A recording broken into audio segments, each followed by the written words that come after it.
Halo semuanya, kali ini saya akan menyampaikan materi tentang operasional dasar pemrograman Java menggunakan IDE NetBeans beserta struktur dasar tipe data primitif pada pemrograman Java ya. Nanti juga akan disampaikan sedikit mengenai dasar pemrograman OOP, di mana pemrograman Java merupakan salah satu pemrograman yang sangat konsisten menggunakan konsep object oriented programming begitu ya.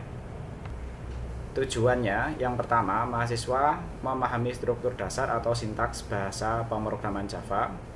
Kemudian mahasiswa memahami variabel dan operator Java.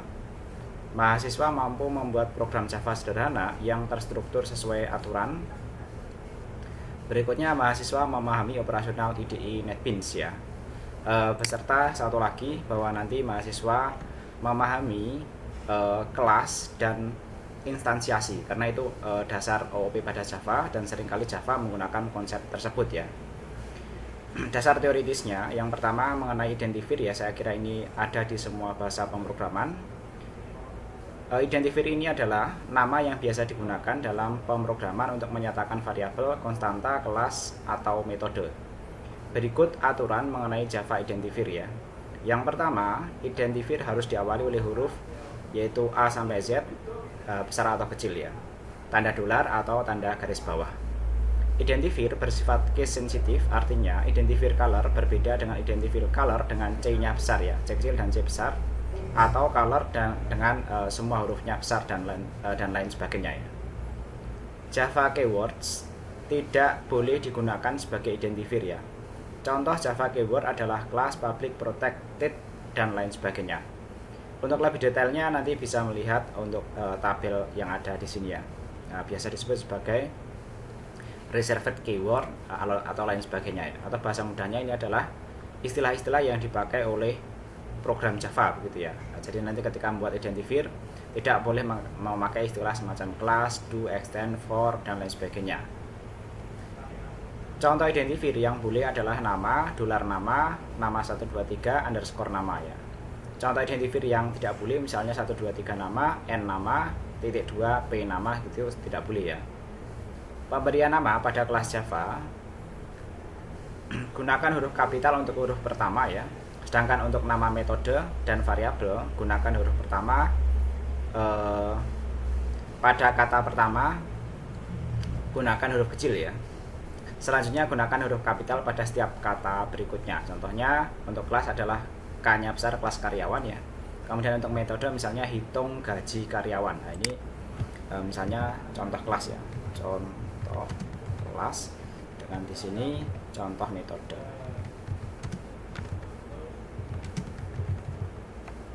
Oke, kurang lebih nanti seperti itu ya. Walaupun diperbolehkan, sebaiknya hindari gunakan underscores pada awal identifier seperti underscore read atau underscore write karena kaitannya dengan tingkat keterbacaan kode. Karena bahasa pemrograman Java kita tahu sangat mementingkan tingkat keterbacaan kode. Komentar pada Java digunakan oleh developer untuk dokumentasi program agar lebih mudah dibaca dan mudah di-maintain atau dirawat ya. Nanti entah dikembangkan atau diperbaiki kesalahan-kesalahan yang mungkin ditemukan di kemudian hari. Komentar tidak akan dieksekusi oleh Java compiler.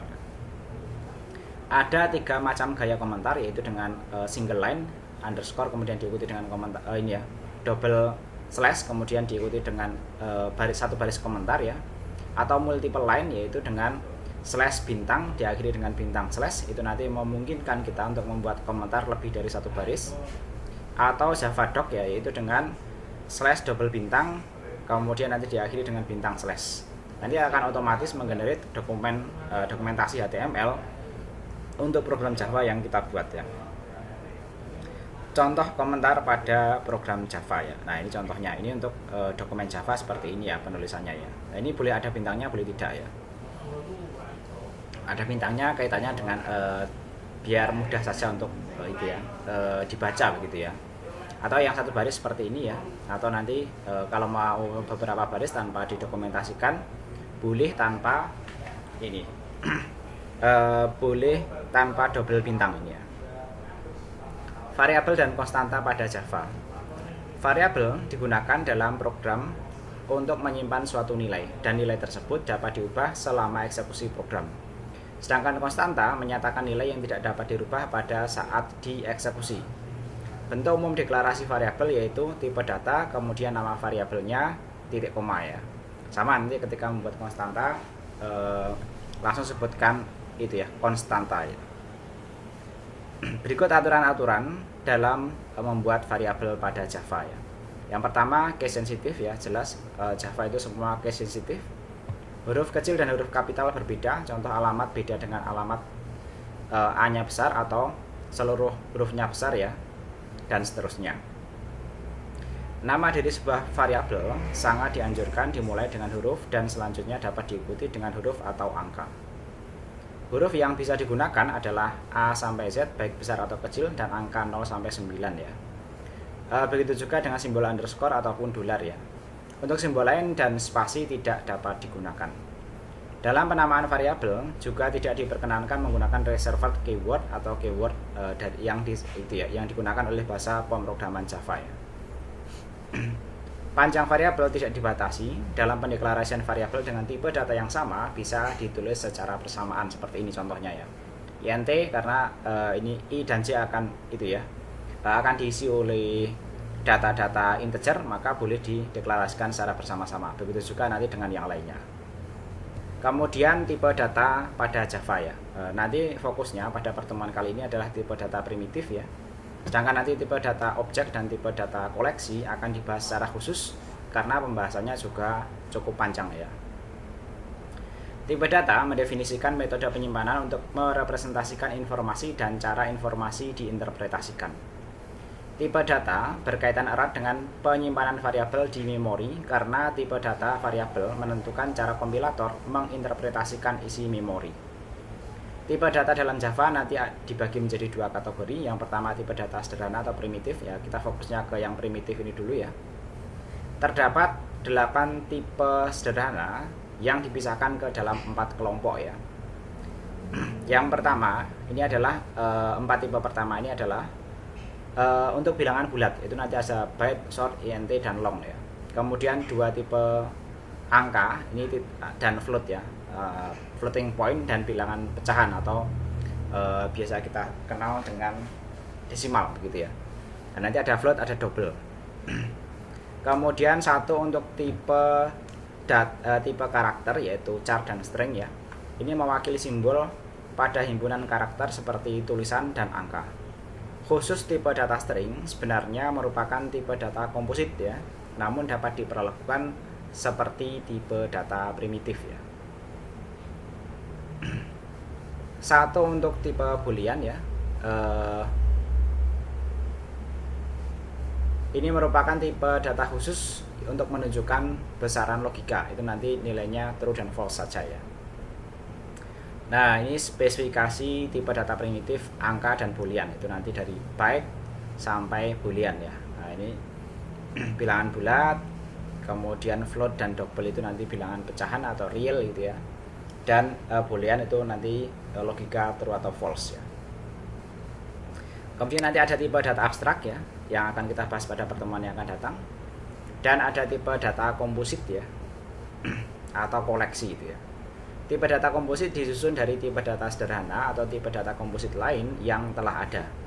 Tipe ini antara lain string, array, class, dan interface. Tipe data ini akan dipelajari pada bab berikutnya. Konversi tipe data pada Java ya. Pada beberapa kasus, konversi data dibutuhkan dalam pemrograman Java. Di antaranya adalah pada kasus ingin menghitung angka dari input data ke program Java, di mana kebanyakan komponen input program Java seperti JOption-Pin, scanner, buffer reader menangkap data dalam bentuk string. String angka tidak bisa dioperasikan secara aritmatik, maka agar bisa dioperasikan secara aritmatik, data-data tersebut perlu dikonversi ke tipe data yang dapat dioperasikan secara aritmatik seperti integer, float, double, dan lain sebagainya ya. Karena string itu kan sebenarnya untuk menampung huruf gitu ya. Begitu berikut beberapa format kode konversi data pada Java. Itu nanti bisa menggunakan cara satu ya, string to integer ya, itu dengan cara integer, parse integer, kemudian masukkan variabelnya. Contohnya ada seperti ini ya. Kemudian bisa dengan cara seperti ini, sama untuk string to integer, integer dot value of integer ya. Kemudian kalau dari objek langsung objek to int ya.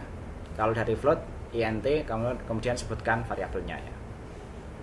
Contoh di atas merupakan kode konversi data ke integer. Untuk konversi ke tipe data lainnya bisa dilakukan dengan menggantikan keyword integer tadi menjadi tipe data lain. Berikut contoh konversi ke tipe data lain ya. Misalnya menjadi double seperti ini ya formasinya ya.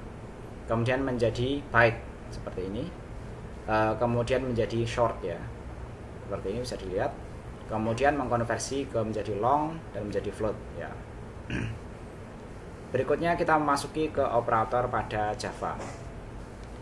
Ekspresi adalah pernyataan yang mengembalikan suatu nilai, sedangkan operator adalah suatu simbol yang biasanya digunakan dalam ekspresi. Operator akan melakukan suatu operasi terhadap operand sesuai dengan fungsinya, seperti penjumlahan, pengurangan, perkalian, dan sebagainya. Operator Java nanti ada sekitar 7 macam ya, yang akan dibahas pada sub-sub bab berikut ini. Pertama, operator penugasan. Operator ini adalah operator yang paling sederhana dan hanya dilambangkan dengan karakter sama dengan. Operator ini digunakan untuk menugaskan suatu nilai ke suatu variabel. Gampangannya bahasanya adalah mengisi variabel begitu ya. Contohnya seperti ini, X sama dengan 10, itu artinya X diisi dengan angka 10 ya. Nah, ini artinya seperti ini ya. Kemudian X plus sama dengan Y artinya X itu sama dengan X plus Y dan seterusnya ya. X min sama dengan Y itu X sama dengan X min Y dan seterusnya. Begitu juga dengan yang lainnya ya. Kemudian operator aritmatika. Operator ini digunakan dalam ekspresi matematika. Berikut ini daftar operator matematika yang dikenal dalam Java ya. Itu nanti sama dengan operasi matematika biasa ya. Ada plus, minus, perkalian, pembagian, dan modulus ya. Modulus itu apa? Sisa hasil bagi ya. Berikutnya operator perbandingan atau relasional. Operator ini digunakan untuk membandingkan dua buah nilai operand dan menghasilkan nilai boolean yaitu true dan atau false ya. Berikut ini operator relasional dalam Java ya. Nanti bedanya ya, kalau operator perbandingan dengan operator assignment atau penugasan ini, kalau perbandingan sama dengannya menggunakan dua ya. Nah ini membandingkan. Contohnya apakah X sama dengan 3, yaitu nanti merupakan perbandingan. Nanti akan menghasilkan nilai true atau false boolean ya. Kalau ini tidak sama dengan, kalau ini lebih kecil, lebih besar, lebih kecil sama dengan, lebih besar sama dengan. Ini sama dengan bahasa pemrograman lainnya. Kemudian operator penaikan atau increment dan penurunan atau decrement. Operator ini digunakan untuk menaikkan atau menurunkan suatu nilai integer atau bilangan bulat sebanyak satu satuan dan hanya digunakan pada variabel ya. Nah ini untuk itu ya, biasanya operasi pada angka, pada perulangan ya. Penambahan dengan nilai 1, pengurangan dengan nilai 1 ya. Nah, contohnya seperti ini. Ini plus-plus itu bisa sama dengan ditulis seperti ini ya. X sama dengan X plus 1 ya. Ini increment, ini untuk yang decrementnya. Oke, dapat juga ditulis dengan cara seperti ini atau seperti ini ya. Kalau plus-plus itu artinya sebelum dia dioperasikan dia ditambahkan dulu sejumlah 1 gitu ya. Misalkan kalau yang seperti ini dioperasikan dulu, baru akan ditambahkan pada sesi berikutnya ya. Berikutnya operator bitwise ya. Operator ini digunakan untuk operasi secara langsung terhadap bit yang menyusun suatu bilangan. Daftar operator bitwise dalam Java kurang lebih nanti seperti berikut ya. Kalau main itu artinya not, n itu bitwise n, tanda pipa ini merupakan bitwise or, tanda topi bitwise XOR. Seperti ini geser ke kanan, seperti ini geser kanan tanpa mempertahankan sign ya, dengan nilai 0 sebagai pengisi bit paling kiri. Kalau seperti ini geser ke kiri. Operator bitwise memanipulasi hingga ke bagian yang paling kecil dari suatu bilangan yaitu bit. Maka diperlukan penjelasan lebih lanjut tentang bagaimana Java menyimpan representasi suatu bilangan dalam bit, terutama sekali untuk merepresentasi bilangan negatif. Java menyimpan representasi dari suatu bilangan sebagai bilangan basis 2 atau binary yang tersusun atas bit. Contoh bilangan binary seperti ini ya, 0000 10011. Angka 0 dan 1 membentuk bilangan binary, inilah yang disebut dengan bit ya.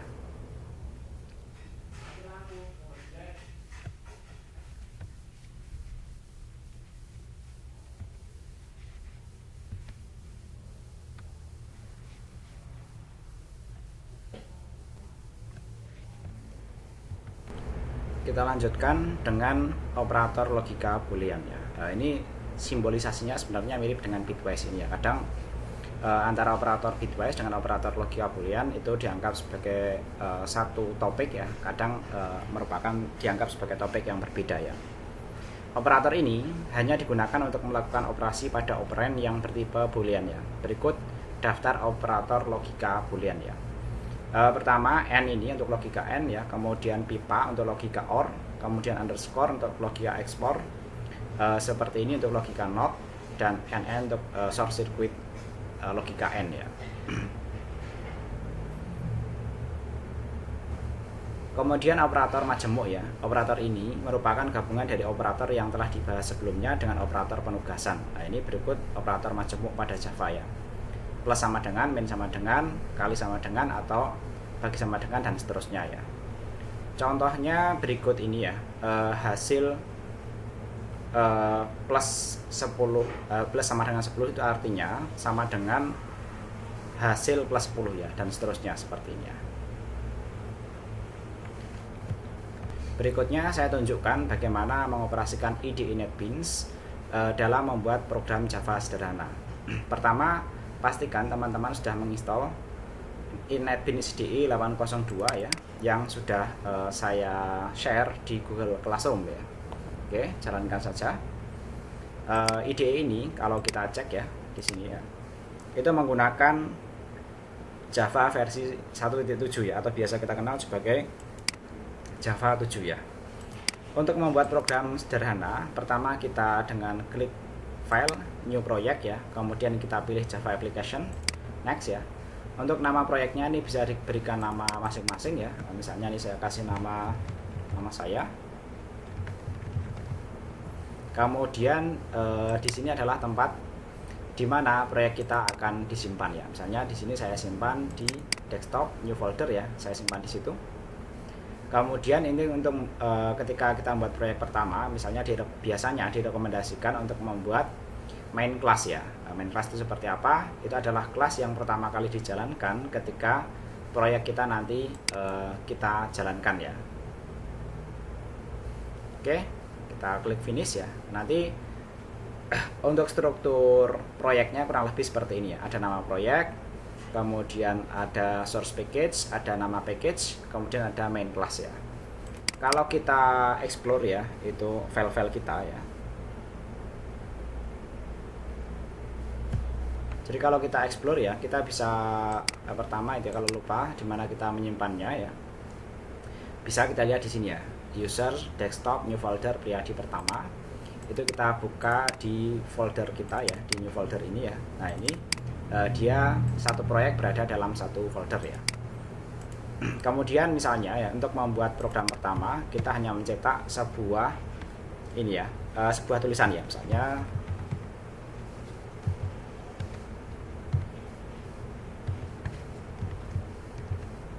seperti ini.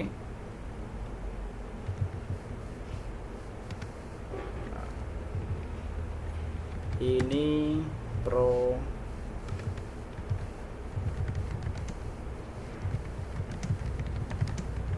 misalnya seperti itu. Nah, oke, cara menjalankannya ini kita sudah membuat program sederhana yaitu mencetak sebuah tulisan. Kita bisa langsung klik di sini ya. Atau kita bisa klik kanan run file seperti itu ya. Nah, nanti terutama ketika kita membuat kelas lain yang tidak merupakan kelas utama begitu ya. Oke, misalnya di sini kita buat sebuah kelas baru ya, Java class ya. Misalnya ini kelas baru ya. Misalnya namanya seperti ini. Nah, kemudian ketika dijalankan, yang pertama dijalankan tetap kelas yang utama ini. Kalau kita mau mencoba kelas berikutnya, kita bisa dengan klik kanan run file ya. Oke. Nah, tapi karena di Java itu menggunakan OOP ya, maka pertama kali harus ada main metodenya. Walaupun ini bukan kelas utama, tapi tetap harus ada main metodenya. Oke.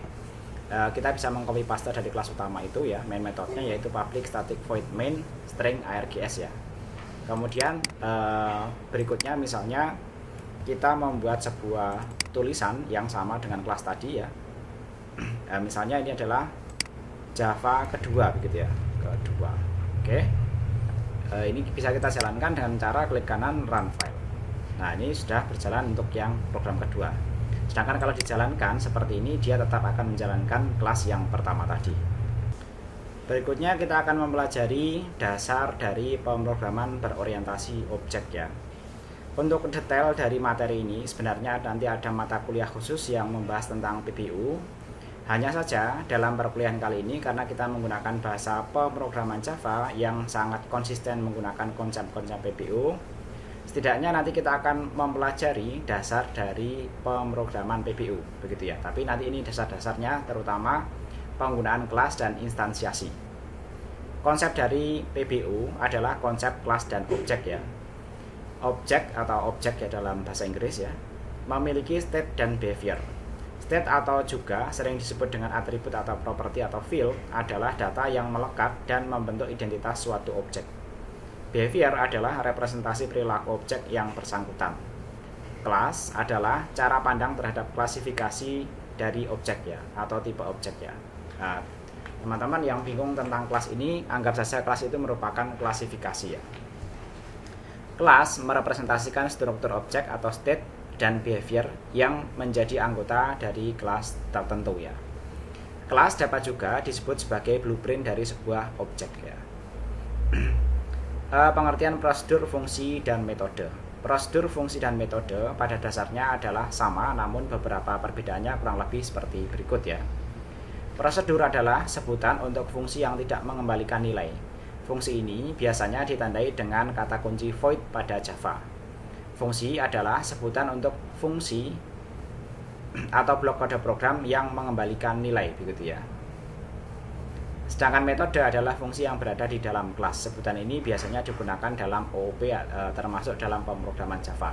Jadi nanti di Java tidak ada istilah prosedur dan fungsi, adanya adalah metode ya.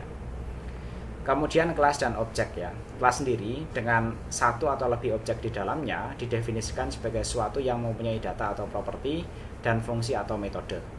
Pada prakteknya, kelas di Java merupakan tempat untuk menyimpan dan mengelompokkan program secara modular. Di dalamnya terdapat variabel dan metode. Kelas yang tidak memiliki nilai dan fungsi terapan disebut dengan kelas abstrak ya. Kemudian variabel kelas ya, digunakan bersama-sama oleh semua objek atau metode dalam kelas ya. Adapun objek ini disebut juga dengan instance variabel, di mana semua objek mempunyai salinan variabel dari pendefinisian di dalam kelas ya. Kemudian nanti ada variabel statik ya, ini tidak dapat diubah oleh subkelas, namun bisa digunakan secara langsung tanpa instansiasi, seperti pembuatan fungsi-fungsi pada pemrograman non-OOP ya. Kemudian untuk instansiasi objek, ini mendeklarasikan variabel yang digunakan sebagai referensi ke objek dari kelas yang bersangkutan. Cara menginstansiasi kelas dilakukan dengan menggunakan operator new dan memasukkan instansnya ke dalam variabel referensi yang baru saja dideklarasikan. Objek ini adalah instans atau implementasi dari sebuah kelas ya. Objek ini berisi semua variabel yang ada di dalam kelas ya. Kemudian package, ini nanti semacam folder yang mengelompokkan kelas-kelas ya. Ini adalah tempat mengelompokkan kelas semacam folder atau directory dalam sistem manajemen file komputer. Tujuannya agar kelas-kelas yang sejenis bisa dikelompokkan. Pemanggilannya dilakukan dengan cara import ya. Berikutnya metode, itu nanti terdapat dua macam metode yaitu dan satu macam metode pengendali. Pertama metode kelas. Ini dapat dieksekusi meskipun tidak terdapat objek pada kelas tersebut. Kemudian nanti ada metode objek, hanya dapat dieksekusi sehubungan dengan objek tersebut. Kemudian ada metode main, digunakan saat aplikasi Java dimulai berupa keyword statik ya. nanti ada satu konstruktor ya. Ini adalah sebuah metode yang namanya sama persis dengan nama kelasnya. Tujuannya untuk memberikan nilai awal dari pada sebuah kelas ya. Ketika kelas tersebut dibuat dalam bentuk objek pada kelas lainnya. Konstruktor bisa memiliki parameter, bisa juga tidak. Dalam konstruktor tidak boleh pakai keyword void ya. Nah, ini contoh kelas dan instansiasi pembuatan dan pemanggilan kelas Java ya. Oke, nah, tapi ini contohnya hanya variabel ya. Misalnya kita membuat sebuah kelas, di dalamnya hanya ada dua variabel ya, yang tidak ada programnya ya. Dan variabel ini nanti bisa dipakai dalam kelas yang lainnya. Oke, misalnya di sini ya, kita buat lagi ya sebuah kelas ya, Java kelas ya. Misalnya kita kasih nama kelas deklarasi. Oke, seperti itu. Kemudian kita di sini membuat dua buah variabel seperti ini, yaitu sebuah string selamat dan boolean selamat bergabung ya. Kemudian berikutnya kita membuat kelas untuk instansiasinya ya. Misalnya kita kasih nama kelas instansiasi nama saya begitu ya. Nah, ini tadi ada nama saya ya. Jadi nanti ini bisa di refactor ya dan bisa di rename ya. Nah, ini saya kasih nama saya seperti itu. Kemudian berikutnya kita buat sebuah kelas lagi, yaitu kelas instansiasi ya. Kelas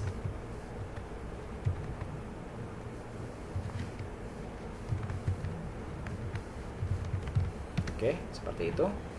Kemudian di dalamnya kita berikan beberapa kode ya. Nah, ini pertama kita akan mengimpor sebuah Java scanner ya. Ini untuk inputan ya, biar nanti program kita bisa berinteraksi dengan inputan ya. Ini dideklarasikan sebelum nama kelas seperti ini ya. Kemudian berikutnya kita di dalam kelas kita membuat sebuah string nama dan seterusnya. Nanti saya jelaskan dalam kode programnya ya. Sampai sini ya.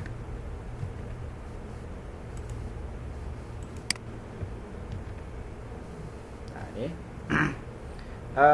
kelas instansiasi ya. Ini namanya instansiasi ya. Mungkin ini tadi nama kelasnya bisa kita samakan ya dengan instansiasinya ya. Ini instan kita samakan dengan ini ya, kelas instansiasi oke. Ini aja yang kita samakan ya, instansiasi ya. Ini ada S nya, ini ada S nya, ada S nya.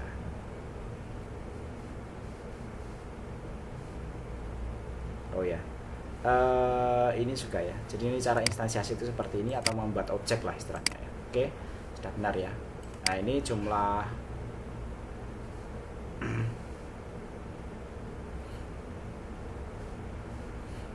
kurung awalnya kurang 1 ya.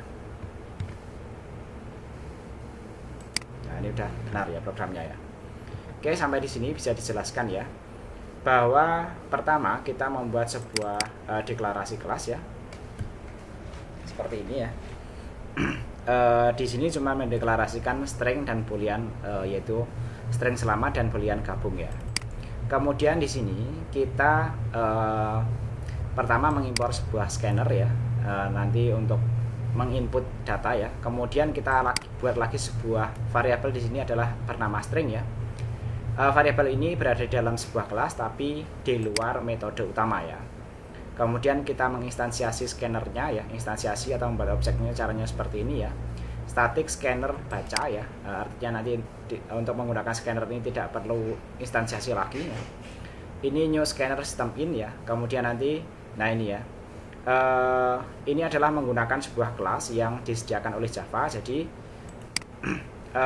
kita memanggilnya dengan cara Java Util Scanner ya. Dan kita dalam itu ya, satu kelas kita bisa membuat lebih dari satu objek ya. Ini misalnya kita membuat 2 objek ya. Kemudian kita memasuki ke main metodenya atau metode utamanya. Pertama ini ya, kelas instansiasi Priyadi ya. Artinya di sini kita menginstansiasi kelas ini sendiri begitu ya. Untuk menggunakan variabel ini kita juga harus menginstansiasi. Tapi ingat, ini nama itu nanti bisa dipakai beberapa kali, lebih dari satu objek begitu ya. Ini nanti dari kelas ini, variabel ini nanti kita bisa memakainya dalam banyak objek ya. Nah, misalnya di sini 2, Dan yang ketiga ini mengimplementasikan dari objek yang pertama ini ya. Nah, ini menjadi dua kelas. Caranya sebutkan nama kelasnya, ini nama kelas ini ya. Kemudian kita buat objek baru, kemudian new, sebutkan lagi nama kelasnya. Caranya seperti itu. Kemudian ini menginstansiasi dari kelas lain. Kelas lain kan tadi ini ya. Kelas deklarasi. Kemudian kita buat nama privar 1. Nah, ini new kelas deklarasi. Sama, ini kita membuat dua objek dari satu kelas yang sama. Kemudian privar 1 selamat ya. Ingat sebelumnya privar ini karena instansiasi dari kelas ini, maka dia punya objek bernama selamat ya, punya atribut bernama selamat ya. Nah, ini properti ini bisa kita isi sebuah data string ya, sesuai yang kita deklarasikan di sini ya. Nah, ini string selamat kita isi dengan string ya. Kemudian nanti kita ini ya mencetak ini ya hasilnya ya. System out println silahkan masukkan, bukan mencetak hasilnya, tapi kita menampilkan sebuah dialog ya. Silahkan masukkan nama Anda ya. Kemudian kita mau mengambil sebuah nilai yang akan kita simpan dalam objek pri1 nama ya. Ingat, pri1 nama itu merupakan instansiasi dari kelas ini. Dari kelas ini ya, dari kelas ini sendiri ya. Ya, pri1 ini kan dari kelas ini sendiri. Itu nanti berisi sebuah string ya. Jadi nanti kalau nama diisi bukan string itu nanti tidak akan bisa. Kemudian caranya baca next line, yaitu baca itu merupakan instansiasi dari scanner ya, next line ya. Kemudian berikutnya ini kita tampilkan ini ya, ucapan selamat dan beserta namanya begitu ya. Kemudian berikutnya kita ini ya menampilkan lagi sebuah dialog ya, apakah yakin akan bergabung begitu ya. Ini /n itu artinya baris berikutnya ya, jawab true atau false saja ya. Kemudian di sini privar 1 gabung ya, yang merupakan instansiasi dari kelas ini ya, merupakan boolean ya. Jawabannya harus true atau false ya. Nanti baca next boolean, dia harus menerima inputan sebuah boolean. Kalau tidak boolean nanti akan error ya. Kemudian di sini diuji ya. Ini seperti control if pada program-program yang lainnya ya. If pri1 var gabung nanti nilainya true, maka ini ya, privar 2 selamat diisi dengan privar 1 selamat. Jadi yang berisi sebuah string kan privar 1. Jadi nanti privar 2 selamat diisi dengan yang sudah kita isi sebelumnya ini. Kemudian sistem out println privar 1 selamat ya.